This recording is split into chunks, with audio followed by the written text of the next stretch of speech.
Opposition, Kemi Badenoch. Mr. Speaker, perhaps the Prime Minister knows something I don't know. There's only one hospital in my constituency. But Mr. Speaker,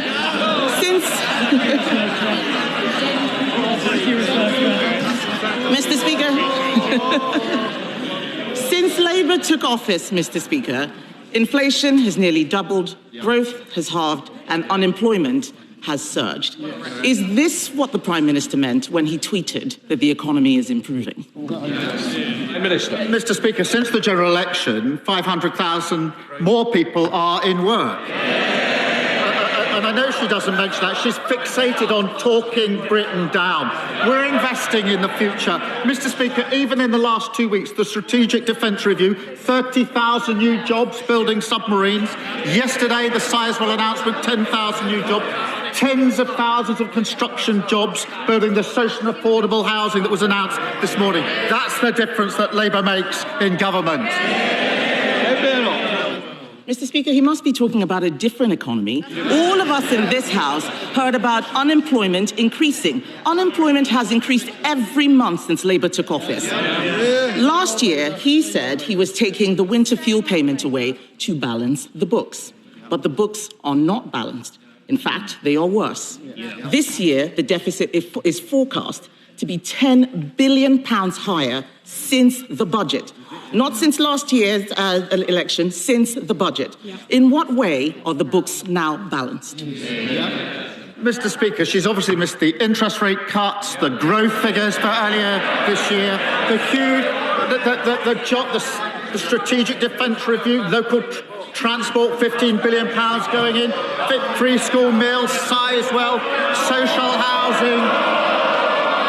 Mr. Speaker, but she stands there to lecture us, and I say Liz Truss is obviously back in vogue, advising reform officially now, haunting the Tories, and I remind her that the Shadow Home Secretary, I think he was then Chief Secretary to the Treasury, he gave the Liz Truss budget, Mr. Speaker, 9.5 out of 10.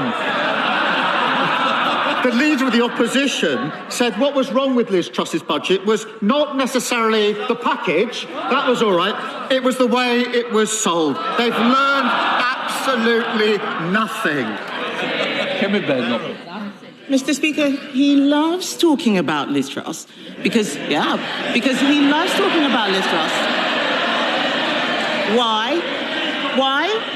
Because he wants to hide from his own economic record. He's a coward. He's a coward. Every time he stands up there and talks about Liz Truss, it's because he is scared about talking about his record and what is happening to the economy out there. Let's bring it back to the U-turn, which he's running away from. A U-turn on a policy that his MPs went out defending time and time again. Let's go through what's happening here. 1 minute, they said it was right to take the winter fuel payment away, that there might be a run on the pound. The next minute, they said it was right to give it back. This is laughable. He stands there all puffed up and self-righteous. Why can't the Prime Minister just admit that he made a mistake? Mr. Speaker, they left a £22 billion black hole that we had to fill. And that's why we took the right decisions. We've stabilised the economy. That's why we've seen 4 interest rate cuts. The triple lock is committed to on this side. They say it's unsustainable on that side. That's £470 for most pensioners and good Q1 growth. 3 weeks ago, I said that I wanted more pensioners to be eligible for winter fuel. I'm really pleased. We set out the threshold and the certainty that is needed. And she says I don't want to talk about my record. What about free trade deals, record investment, free school meals, breakfast clubs, social and affordable housing, defence review, Sizewell? We could go on all morning, Mr. Speaker, but we've got the Chancellor who's going to say even more in a minute. Mr. Speaker, I think she at the weekend said that she would be getting better in the role. She could start with apologising for the Liz Truss budget. That would be better. Mr. Speaker, I get better every week. He gets worse. Yes, he gets worse. Last week, Mr. Speaker.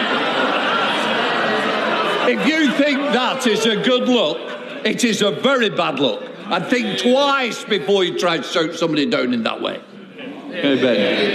Mr. Speaker, last week he had to get his lines from the Russian embassy. I think we all know that he is getting worse, and what he does not want to talk about is how he is going to make the economy better. That is what the people out there want to hear, and he's got no answers. His trade deals have unraveled. The Strategic Defence Review, everyone out there is asking where is the money coming from, and the fact is he doesn't know how to balance the books. The Chancellor says the winter fuel payment U-turn won't be funded through higher borrowing. So will the Prime Minister admit that it will be funded by putting everybody's taxes up? Prime Minister. Mr. Speaker, I think she let slip on the Matt Ford programme the other day that she rehearses her fury for PMQs. So a very good rehearsal this morning, I think. Mr. Speaker, she asked what we're doing. At the budget, we've put record investment in our NHS and our public service. Record investment. And she comes every week to carp on about national insurance, but she doesn't stand there with the courage of her convictions and say she'll actually reverse it. And the reason she won't, because she won't stand up and say she's against the investment in the NHS. She won't stand up and say she's against the investment in our public services. And we'll all listen very carefully in just 20 minutes when the Chancellor lays out more record investment as to whether they welcome it or whether they say they wouldn't support it.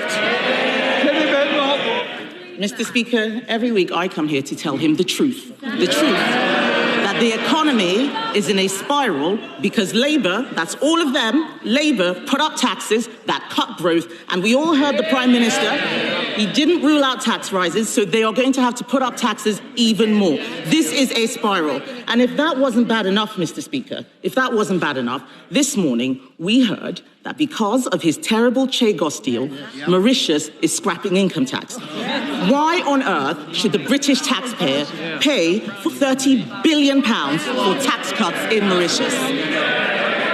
Mr. Speaker, Diego Garcia is a vital intelligence and strategic capability. And it's absolutely clear that legal uncertainty would compromise it in very short order. That is why they started the negotiations in relation to it. And no responsible Prime Minister would let that happen. We've secured the base for the long time. That has been welcomed by our allies, by the US, by NATO, by Australia, New Zealand, India. It's been opposed by our adversaries, Russia, China and Iran. And in the second column, we add reform, following Putin, and the Tories following reform.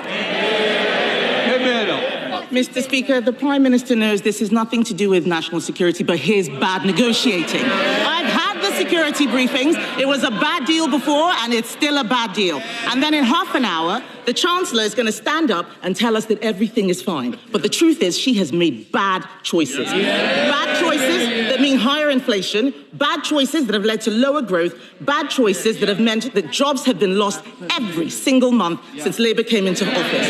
That's hundreds of thousands of families who've lost their income in Stoke, in Grangemouth, in Luton. Those are their constituencies, businesses across the country. The Chancellor has lost all her headroom. She's fallen out with the Cabinet. She's making unfunded spending commitments which she promised not to do. Isn't the truth that we have got the wrong Chancellor and the wrong priorities?